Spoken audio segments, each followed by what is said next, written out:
First of all, I have the pleasure to introduce Talia Baruch to the audience today. She is giving us an incredibly rich and detailed presentation about what I would call culturalization. Talia will call it differently, but that's perfectly fine, that's how it's supposed to be. Without further ado, I give Talia the first opportunity to introduce herself.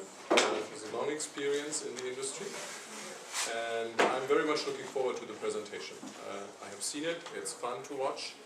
I would like to ask you to hold the questions until the end of the presentation, because I think that's important in this case. And Talia, please take it away. Thank you. Hi everyone, thank you very much. I wanted to thank the organizers for inviting me to come and talk to you today. My name is Talia Baruch, as Dirk said, and I have been in the localization industry for 23 years. Entered through the production door as a linguist, translator, copywriter. Did localization engineering, shifted to localization management with the emphasis on global branding, and have been building localization programs for the last 13 years.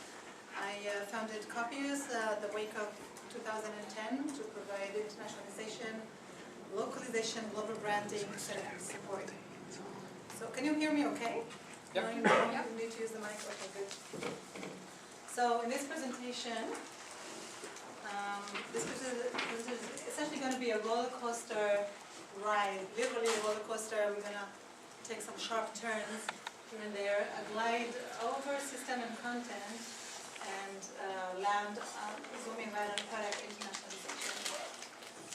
So what I find, typically in the industry, companies understand the importance of and invest in the system, internationalization content, to make sure that the system is supportive of multilingual standards and formats, make sure that the content is applicable, the source content is unambiguous, is clear, concise, consistent.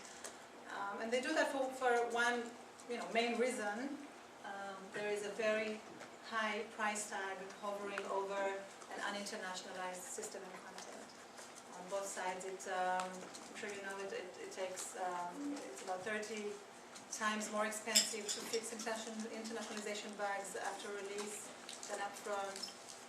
On the content side as well, if the source content is not, there are some quite good automated tools designed to produce clear and concise and unambiguous content. And the principle follows one terms equals one meaning, and that yields a high leveraging of translation memory systems. So we see cost effectiveness on optimizing the TM tools. So on all levels, we see a very strong case for both cost effectiveness and time to market effectiveness internationalizing. However, the neglected area is on the product branding element. So what is product branding internationalization? Essentially, I'm splitting it into two categories. The product design level, where we want to make sure that the form, the functionality, the color, the substance of the product is culturally acceptable and adapted.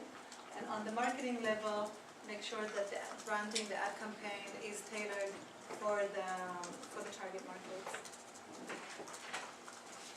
Typically, what we see today is that we have the localization department that's in charge of documentation, web, software, SEO. That's where the localization budgets go into, and there's a strong effort there. And on the other end of the spectrum, we see the marketing department, which is in charge of the ad campaigns. And typically, in most cases, from what I've seen, those two departments are really talk to each other. The marketing department isn't usually engaged in the localization effort and discussion. And what happens is huge budgets are poured into the marketing campaigns that produce incredible campaigns for US market, for that matter. But then when the campaign is then transported into overseas markets, oftentimes we see that the the adaptability, the sting is missing, the campaign misses the target. So this, in this session we'll answer 5 key questions. Why do we need to internationalize products and campaigns? How do we reconcile global versus local models? What are the secret ingredients baking a winner local brand? And we'll touch on local soon. How do we internationalize our brand campaigns? And how do we strategize globally? So I'll answer the first question by posing another question. What is your objective? So companies want to increase revenue. They have produced a strong brand, strong product for local market, and now they want to explore and expand overseas.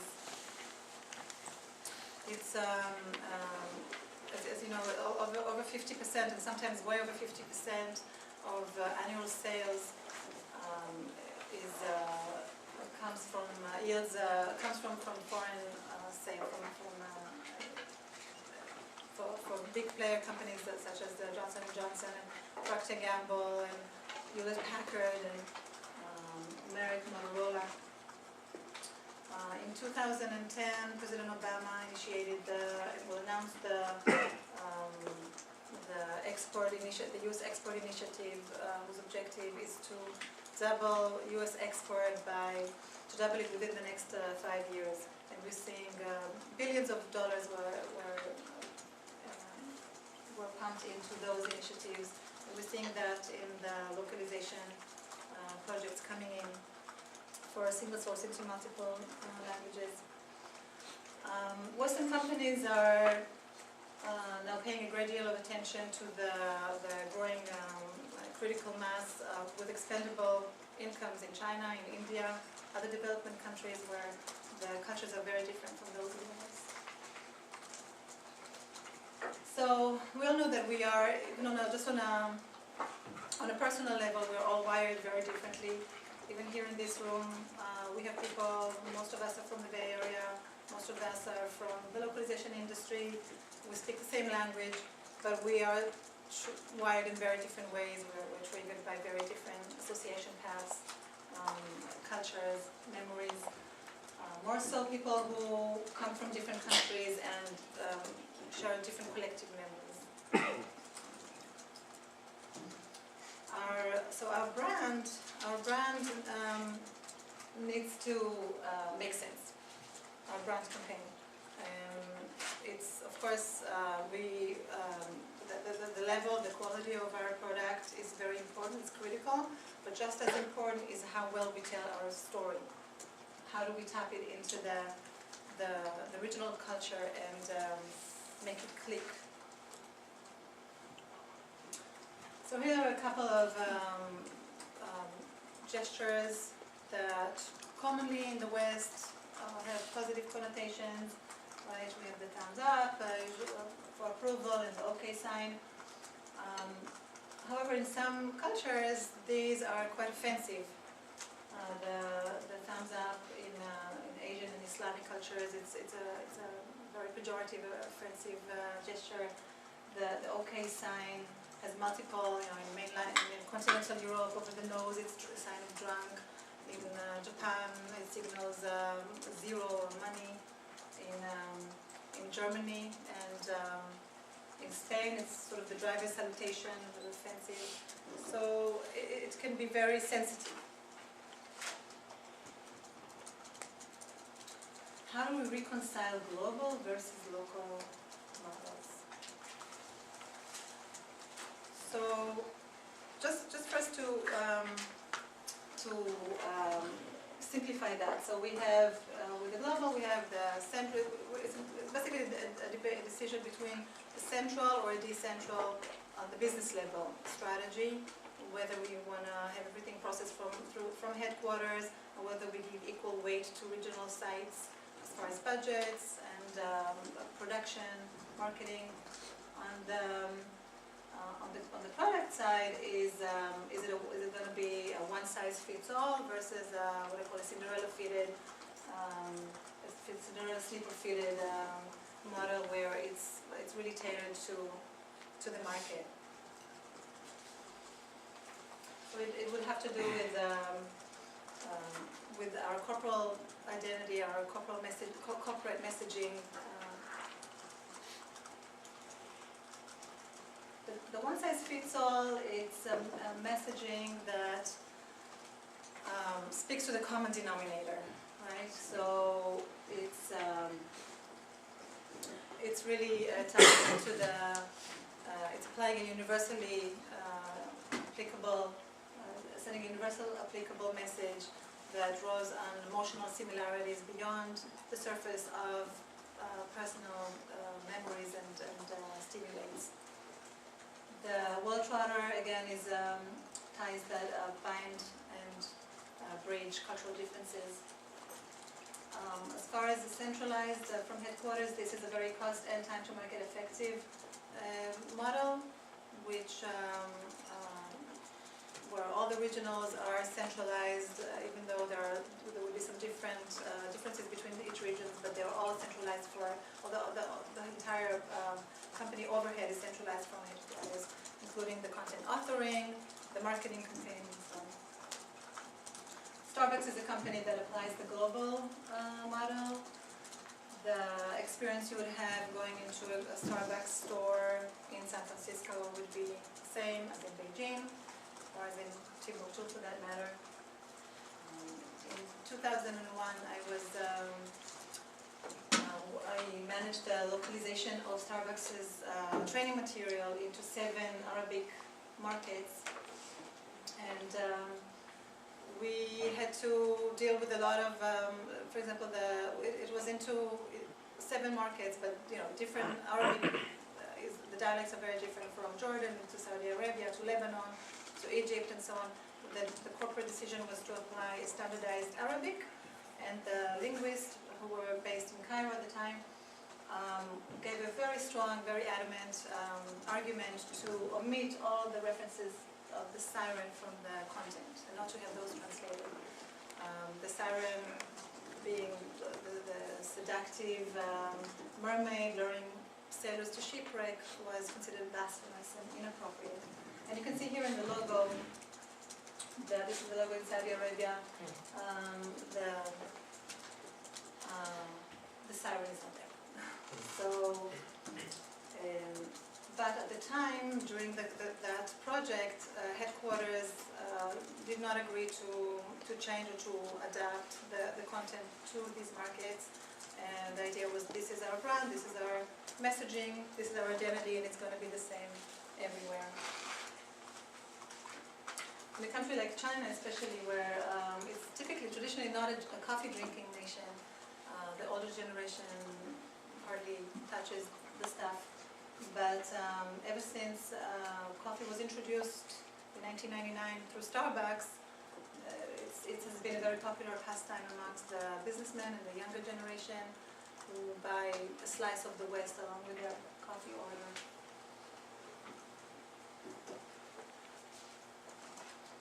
Local is, again, the Cinderella sleeper-fitted campaign. On the business side, so the product production, the delivery, the marketing is fitted. It would be different in different regions.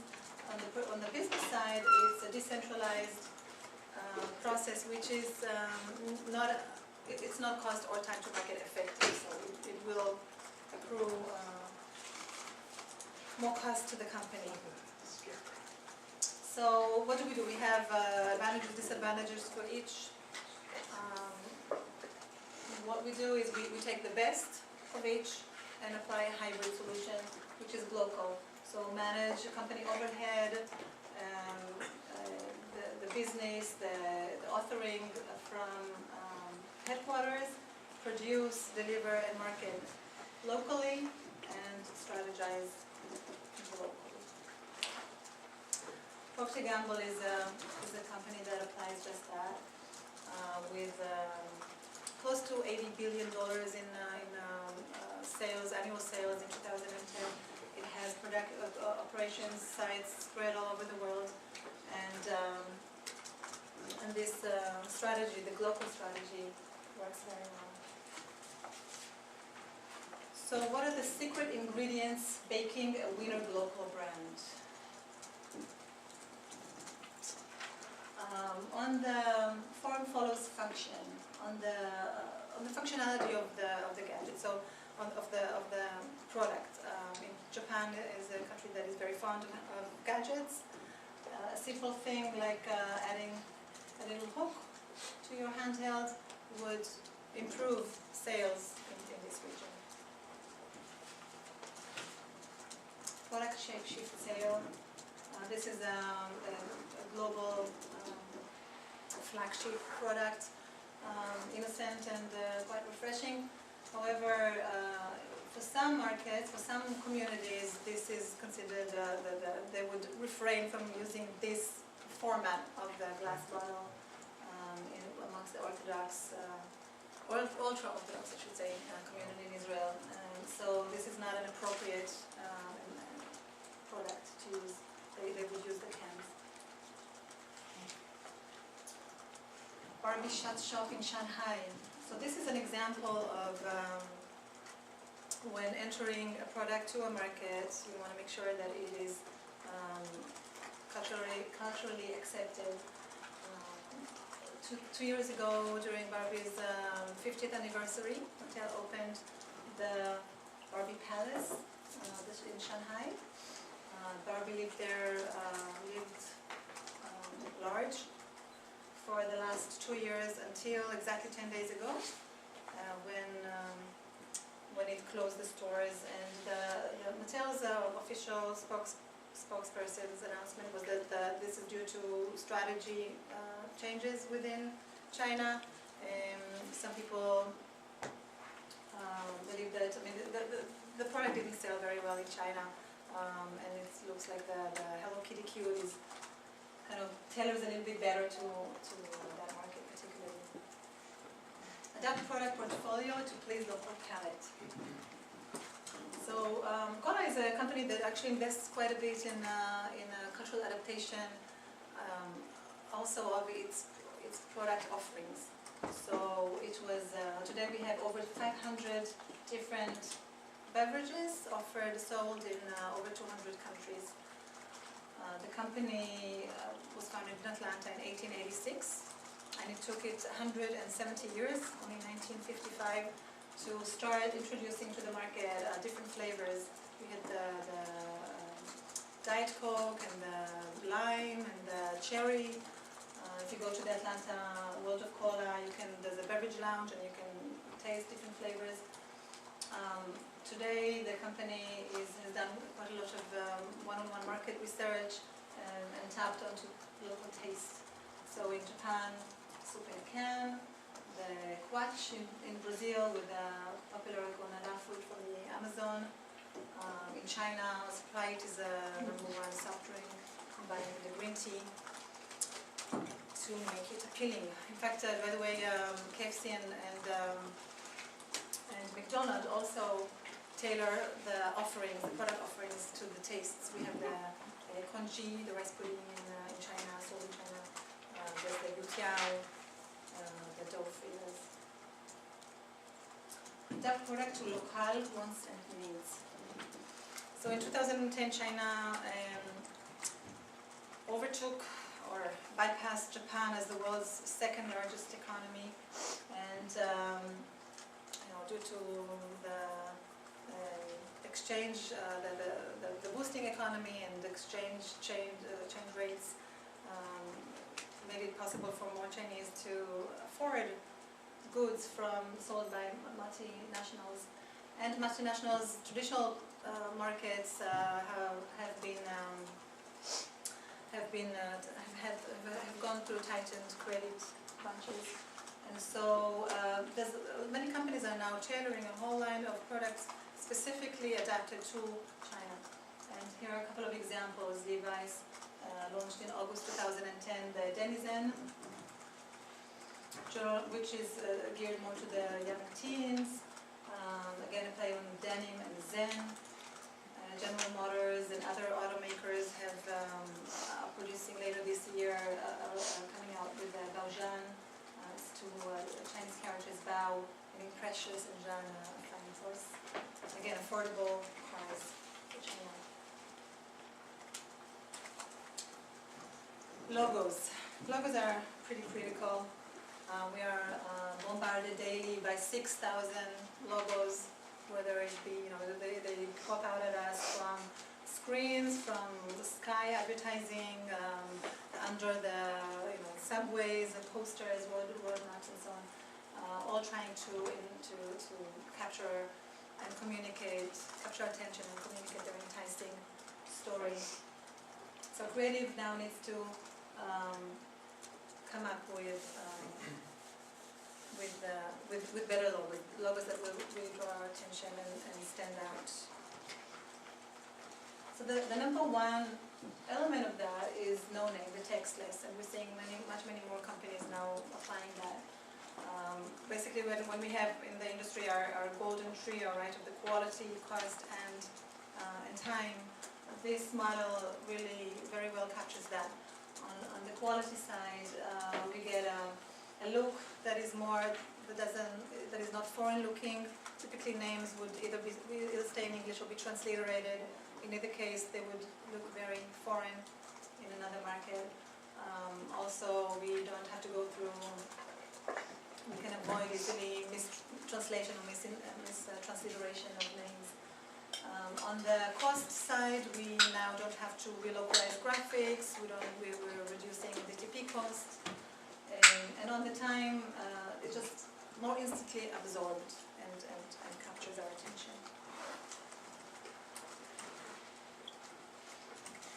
So this year, actually in March is this month is Starbucks' 40th anniversary, and it had announced that it is now removing the name, and we can see this is sort of this is a bit of the New York Times in January posted that sort of a humoristic progress of becoming more and more minimalistic until 2041, which I like very much. I like this very much. But Starbucks says that it's really the reason, the official reason for removing the name is because it's now moving away from just coffee and spices. But really, I mean, not only is it more minimalistic and more international looking, it also taps into the Asian interdependent collectivist culture, which prefers rounder shapes. The shape of the logo is rounder, alludes to the harmonious. As you know, Starbucks is now planning on, there are currently 400 stores in China, and it plans to triple that to 1,500 stores. So the focus is on Asian, China. Do you recognize this? Yes. So this is actually the 11th. This logo was created in 2008. It's the 11th in the 110 year of Pepsi history, and it cost $1 million to redesign the logo and hundreds of millions to replace it from the truck signage and the posters and elsewhere in the cans. But it's very playful how the modularity, how we can play with it, and that's also a consideration. It's too bad that they didn't remove the name Pepsi. I think it's recognizable enough at this point, and that would have given it that extra edge for international. Gist it, connect to universal principles. So we talked about how now we need to stand out in the humdrum of clutter and overstimulation, and make our brand, our logos very concise, symbolic. They also need to connect to universal principles. So these are, I don't need to say much here, but I just wanted to mention on Nike. It was actually created in 1997 by a very strong student, graphic design student in Portland State University, and this was it was called the strip, now it's called the swoosh because of the fabric of the shoe, but it was designed with part of the wing of goddess Nike, but Nike in Greek, and it inspired the warriors. And so all of these, and of course the Playboy, which is portrays very well the playfulness of the mischievous of the magazine. This is an online shoe company, selling design shoes, and the use of their fonts is very creative and very visual. Again, less time to process and communicate its messaging more instantly.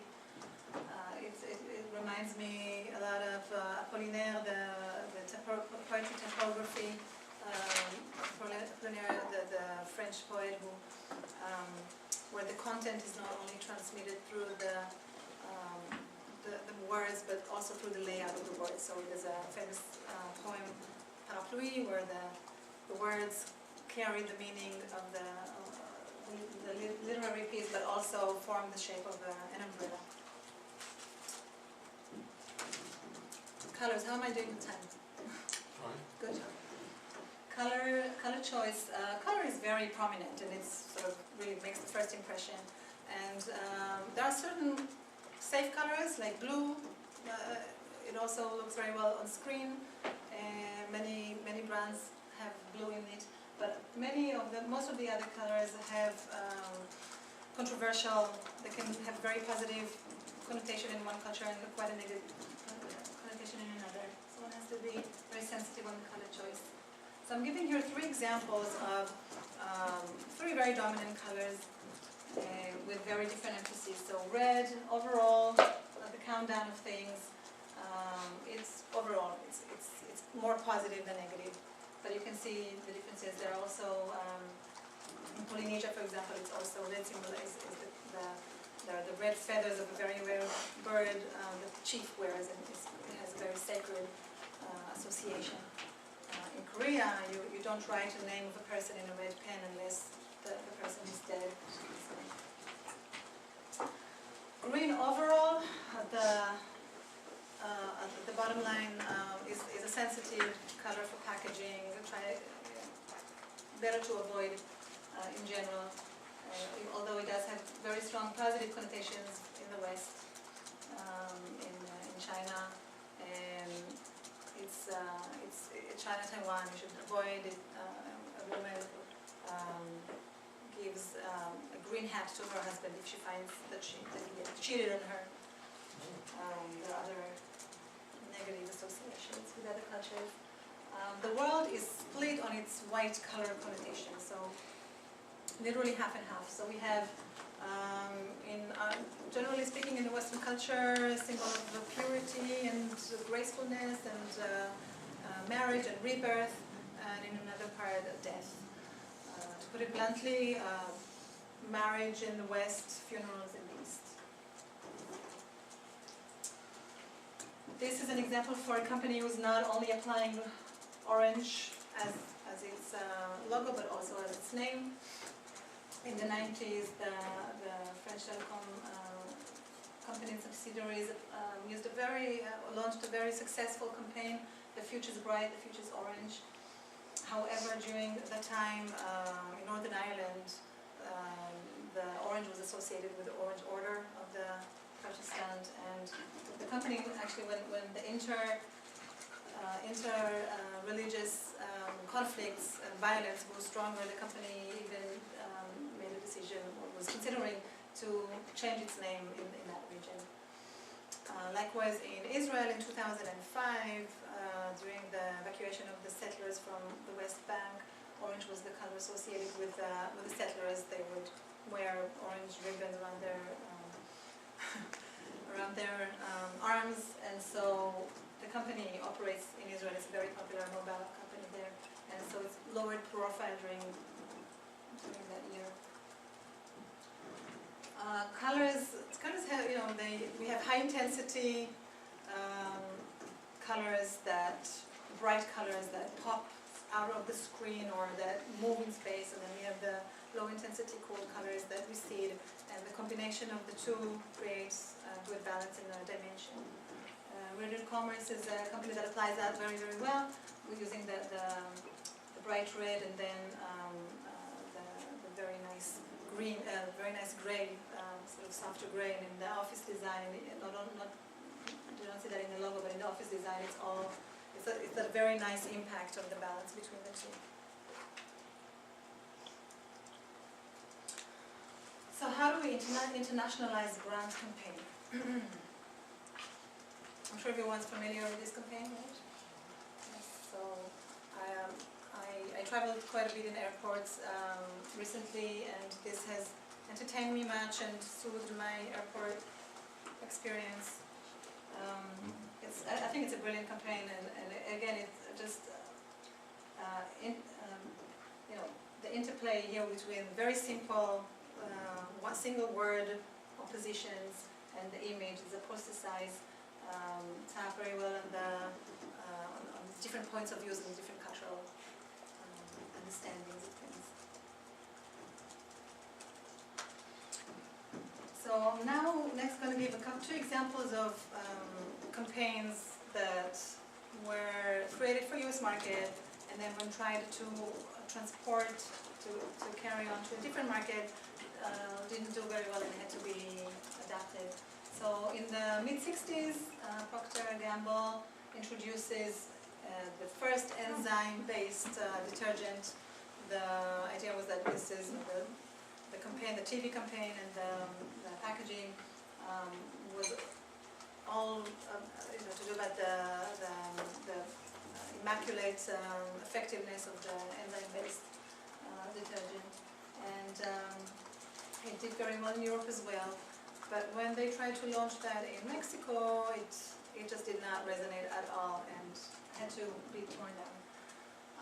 The company produced market research and learned the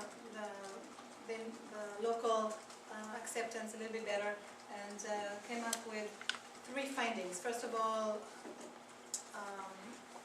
in Mexico they didn't really care at the time, they didn't really care about the whole scientific story of the enzyme. Second, only 1 to 2% of households during that time in Mexico actually had a washing machine. A dishwasher. And also and dishwasher and washing machine, that's over here. And also they did prefer a more humoristic type of a campaign. So the company produced a completely different clip where there is a suited businessman walking in a small village with his pants are rolled up, and he's holding buckets of water, calling washing machine for sale. All the town's women gather up, baffled, confused, and he throws in the enzyme and a bunch of dirty clothes. The buckets start to racket, and this is the slogan. Ariel turns your bucket into an automatic washing machine. And this was very powerful, very, very strong and successful. Okay. Another example is Maxwell during the 80s through 50s through 80s with I'm sure this is still good to the last drop. The General Foods conducted again market research in France and learned that the French prefer their roast stronger, and they did produce a deeper roast flavor. However, they now needed to, now their campaign for US was not applicable anymore because it had to do with the flavors of the US product. And during one of the brainstorming sessions, the art director, while sipping the very strong brew, said, "Maxwell House is so strong that a spoon can stand up in the cup." And this was the slogan that was launched in France and successfully. Get into it deeply. So, in 2002, Common Sense, it's actually the Cultural Studies and Analysis in Philadelphia announced that it's hard for people to articulate what they want, but they can intuitively recognize what they want when they see it. So 90% of our decision making made on an intuitive level. So Gerald Zaltzman in his book How Customers Think mentions that our buying decisions stem from the subconscious emotional. And now the recent development of computer imaging, examining the right and left hemisphere, cognitive brain activity through light signals stemmed by stimulation, also taught us quite a bit about how we process thought and remember, forget, feel, value, and decide. And marketing creative uses that to boost their verbal and visual brand strategy. So I'm sure you know that we have, that there's the sort of the memory, the emotionals is the back brain, what we call the mammal brain, which is the long-term memory.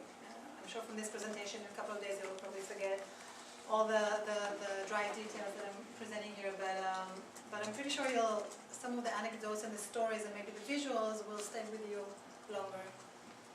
This is stored in the long-term memory. Ties that back. So your brand is a critical part of your business strategy, business marketing strategy. It's really when consumers make the long-lasting link between your brand name, your tagline, and your logo, you have added a memorable and meaningful link and hook to your value package.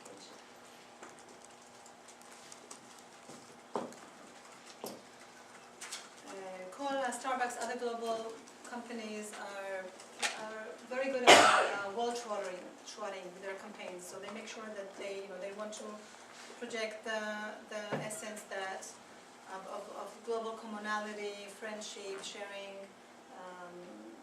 music, sharing soccer matches, sharing activities. Again, drawing on the emotional similarities between global cultures. This campaign is from the 2010 FIFA World Cup in South Africa, and it features, the campaign was inspired by the 1990 Roger Mila corner kick dance, and it's called The History of Celebration. It's actually the score, the music for the campaign created by Knan, called the Waving Flag. Was localized into 18 languages and hit top charts. It was #1 in 11 countries. Does anyone remember from 1971, the Cola campaign, similar, that also speaks about the common... I like to teach the world to sing. Exactly, thank you.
Long myths that empower brands.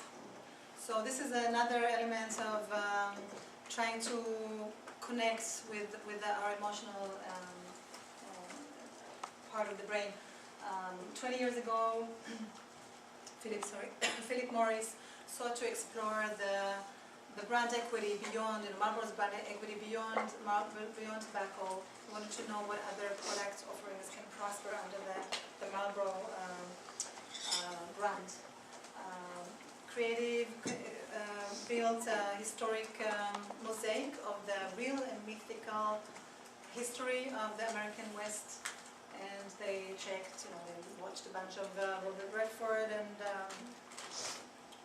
John Wayne movies, checked archives of early pioneers, interviewed rangers, ranchers, and the Western museums and so on, and came up with some notes. So the legend is the man who needed to conquer and explore, be independent, and break loose. The symbols are the symbol of the red roof, symbolizing the stability of the homeland. The ranger leader, cowboy, the western landscape. During one-on-one consumer visual boards, the question was posed, would you buy Marlboro coffee? And this was the mainstream answer. But when shown a beautiful mock-up of the cowboy coming down a mountain trail, the sun in the back, dramatic landscape, and the caption, open flame roasted coffee, that triggered, people communicated with, triggered the subconscious myth, legend of the lone conqueror, and that actually resonated.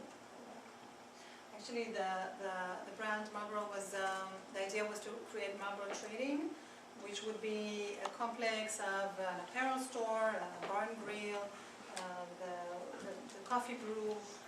There'd be the bookshop and a travel bureau where you can book your expeditions to exciting travels.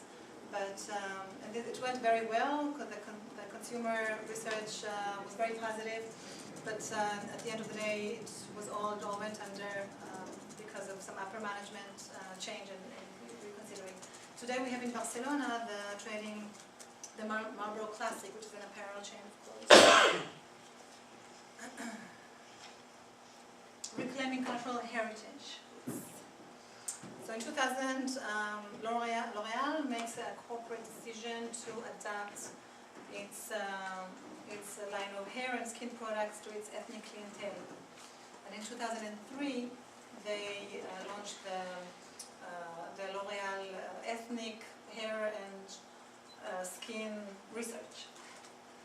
They run a project where they take a group of 18 to 27-year-old Parisian women and their mothers, second generation from Northern Africa, and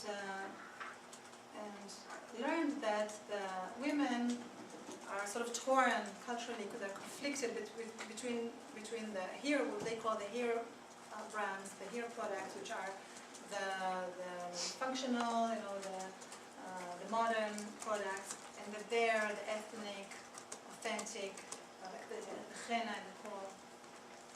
The company makes a decision to reassert the cultural differences and to reinterpret ethnic culture through adapted products. Brand name exploration.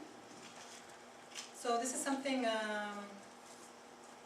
I worked in Lionbridge some 10 years ago, and we handled name evaluation. There are some. This is critical, actually. In the pharmaceutical vertical, it's sometimes a matter of life or death. According to the FDA, there are 13% of medication errors stem from name confusion. When we launch a name into a new market, we want to make sure, first of all, that it's available, that it carries positive or neutral association, that it's easily pronounceable, and doesn't resemble another local word with a negative connotation. So Corona, in Spain, the name was already taken, so they had to settle for Coronita. Names need to be memorable and meaningful. Apple, Google, very relevant to their business. Here are some examples of names that were not as, maybe memorable, but not as meaningful in some places. So I managed a project for a branding, a name evaluation project for a company of locks, door locks. They launched the product into 14 new markets. They proposed the name Honest, which had very, very strong positive connotations in 13 markets. And in Israel, it had to drop the honest in Hebrew means rape, so it didn't quite work. Procter & Gamble, believe it or not, 70 years ago proposed the name Drek for its soap product, and later quickly they caught it in time and quickly changed that to Drek. Barf is actually a Pakistan Corp Iranian company for soaps and detergents, and it means snow in Farsi. Very positive and very, but you know, doesn't work for US. And sweat, Pocari Sweat, not quite as appealing. Easily pronounceable. So Cola entered China in 1927, and at that time it was faced with the difficulty that you know, the name had to be transliterated, obviously, but simplified Chinese is not a phonetic script, and so out of the 40,000 Chinese characters, only 200 were similar in approximation, and out of that, quite a few had negative connotations, and so they eventually settled down for these 4 characters, which worked quite well with the meaning, allow your mouth to rejoice. But when reading it in Mandarin, it had that meaning. Google, L is very difficult to pronounce in Mandarin, and so the company is named Google in China. In fact, there was another company, Google Technologies, which wanted, Google registered this name 7 days before Google Technology, and Google Technology sued Google and lost, of course. Taglines. So taglines are, again, part of that bonding, that bolting of the name, tagline, and image. They add that verbal edge and that additional hook between customer and consumer and product. Some names are easily transferable to another language. If specifically if there are a single word like think, IBM's I think was actually invented by the founder in the early 20s and stuck through by the 30s. It was already the prevailing slogan. Later there was also there were different slogans as the I think therefore IBM, which would get lost in translation, as well as Yahoo, it's you. Again, that sense of alliteration would get lost when translated.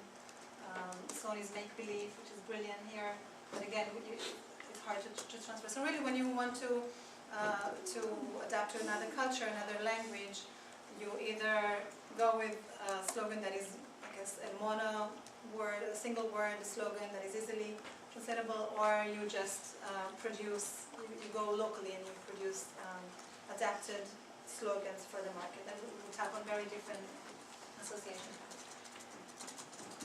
So how do we strategize locally? So here we have, this is more on the business side, and I'm just going to be brief here, but on the specs, it really, you have to determine the products and the services core attributes, the target languages, of course, and the geolocales, but also the target markets, the target audiences, their verticals, their level of expertise, their expectations, their ethnic or their backgrounds, and so on. The corporate identity and positioning, their status in relation to the competitors, Starbucks, for example, as far as competitors, they when entering a new market, oftentimes they buy the subsidiaries of the competitors and sort of inundate the number of stores in a certain block. But oftentimes we see alliances, and they're as far as modifying the product and services that should be sometimes, oftentimes for legal regulations or following cost adjustments that would need to be changed to market. In China, for example, the cost had not been adjusted, and it's still doing very well. It's a very strong brand there. But a cup of coffee is an equivalent of $4.40, comparable to here, whereas a cup of milk tea is an equivalent of 75 cents. This is an example. So what's the moral of the story? Basically, it all boils down to this is sort of the two last slides are take-home message. The first would be connection, the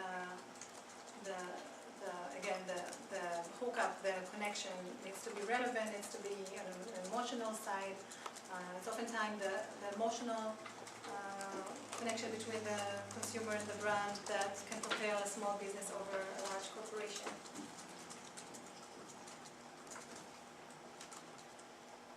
And on the business side, it's manage local, act local, and global. So manage the overhead and centralize the processes for the regional sites from headquarters, produce, deliver, and market locally, and strategize on a global level. So before closing, since we still have a couple more minutes, right? Absolutely, yes.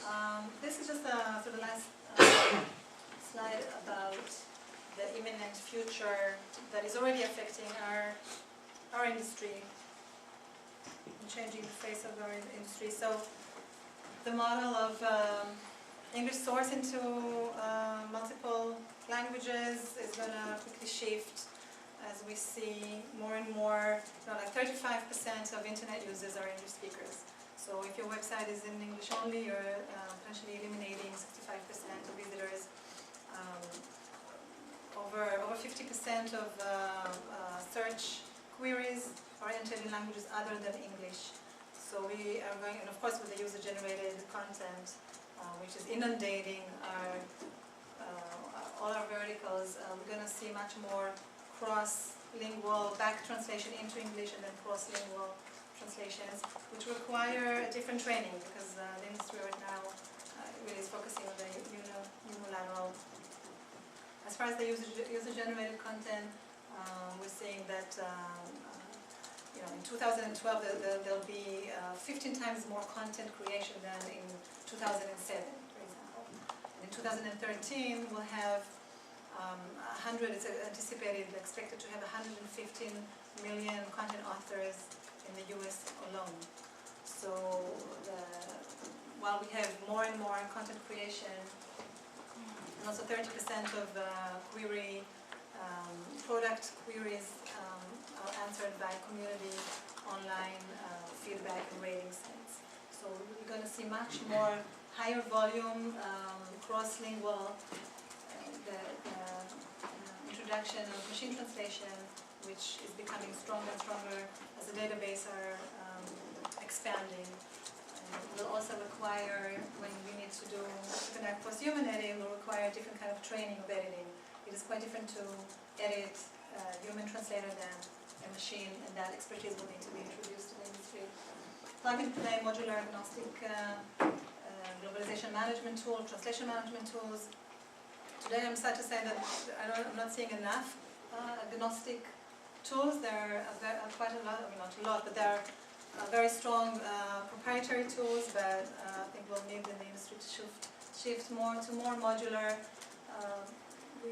where you're not buying into one solution, but because we have different TMs, translation memories, we have different translation management tools, different content management tools, we want to be able to plug and play the made in China shifts to design in China. This is a path that we saw in Japan in the 60s and 70s. We saw that happening in Taiwan, in Hong Kong, in South Korea, and Singapore in the 80s, 90s, and it's now happening in China. And the green industries, I would say that China, Germany, and Silicon Valley, with the help of much investments that has been poured into that, are focusing on the green industries and understanding that these are going to be the industries of the future, and that is going to shape the localization industry, with again having more of that business expertise amongst translators, linguists. So this is about it. I actually have, I've added, some slides. I've jotted some key, core important elements for system internationalization and content internationalization as a sort of supplementary. And this will be on the deck, and which will be posted on the Worldware website. But I don't know if you have time to go over that. It would mean stretching it, yes. And actually I think we should use the last valuable 3 minutes that we have in order to open it up for any questions that the audience may have. Go ahead, please. 2 questions. Earlier in the presentation you talked about it's 30 times more expensive to fix an internationalization bug after than before. Do you have a source for that? And I can take my answer offline. And then you had a slide around what impacts customer decisions as far as purchasing or selecting things. And there was a bullet there, control. And I was wondering if you could talk a little bit about what you mean. Control, so that's... There was transformation. There were 4 or 5 bullets, and I think the last bullet was control, and I didn't really understand what that meant. That's But so regarding the buying choices, is that the slide with the brain? I don't remember the visual. Sorry. Okay. So it was connection, transformation, balance, and control. Yeah. Okay. So we're triggered. Okay. So the decision, buying any kind of decision, but really buying decision, mainly. You would do a market research, you would do product queries, and so on. But at the end of the day, it's of course you would check the quality of the product. It has to be relevant for your needs. But at the end of the day, we're talking about it's sort of it's from a point of view of the brand's campaign, right? Yeah. So the first introduction of the product to a market and how to bring that interest. In many products there are multiple competitors. So how do you make your brand stand out in the crowd, right? So the experience with the product would come later in a company. We're creatures of habits. We tend to stick to something that we pick at the beginning. We pick that certain product at the beginning could be because of very strong branding. And then we would stick to that unless we are disappointed, and then we move on.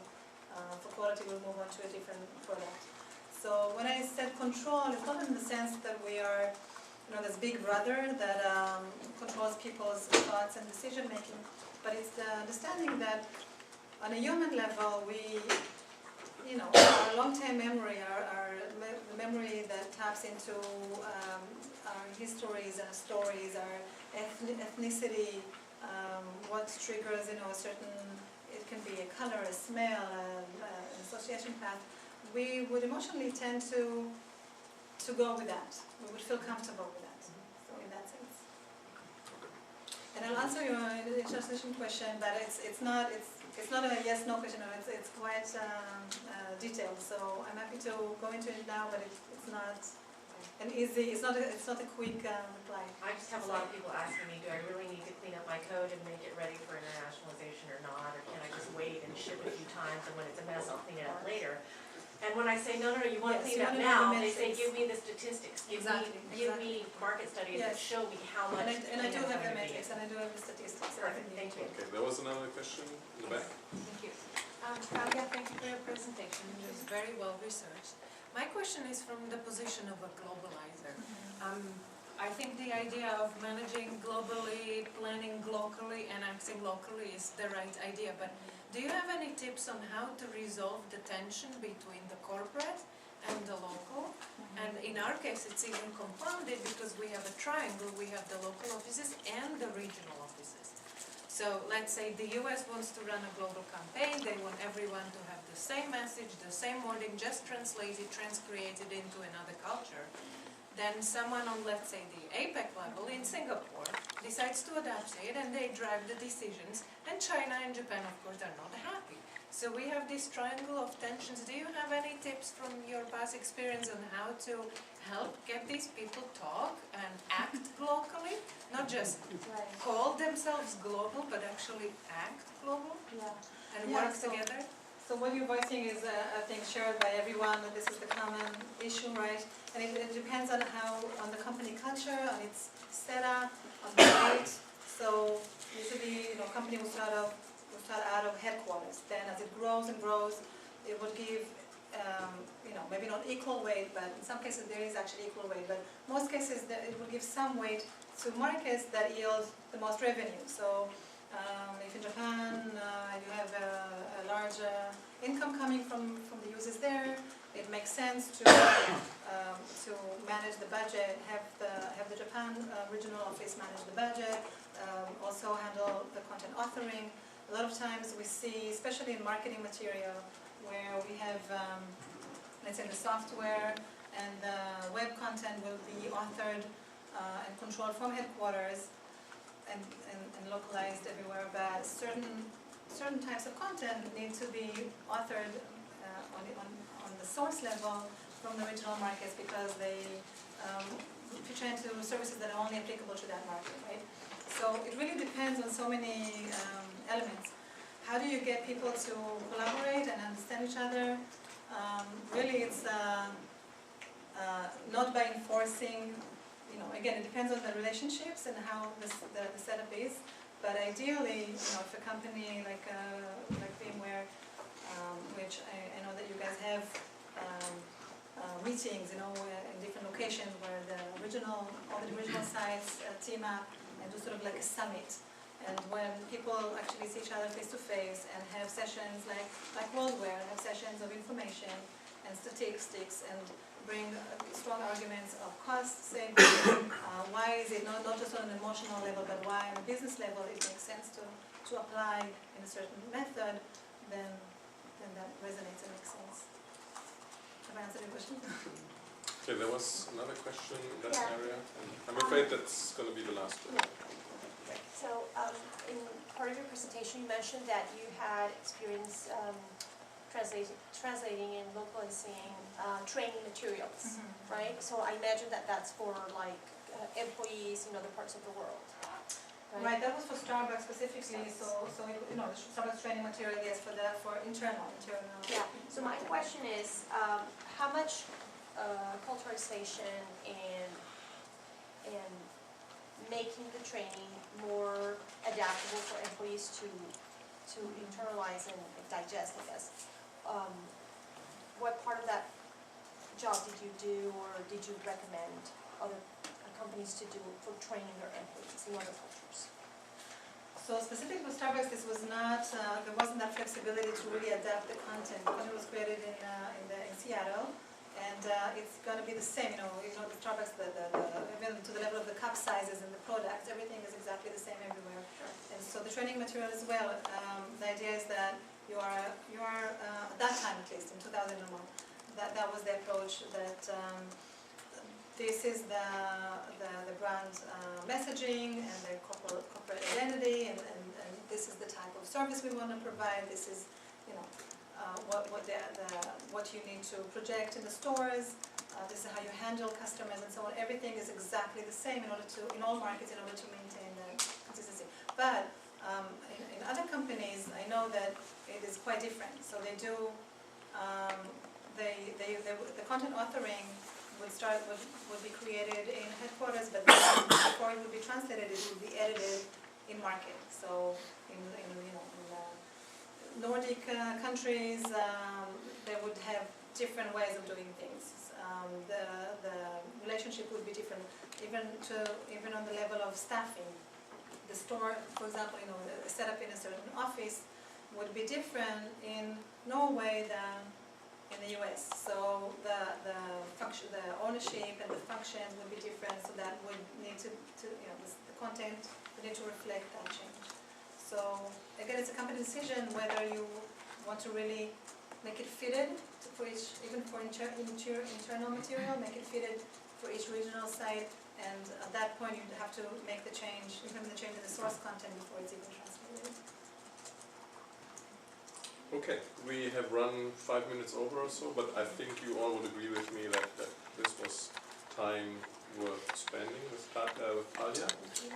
What's left for us, I think, is thank Talia for a very well researched and presented presentation. Thank you very much. Thank you.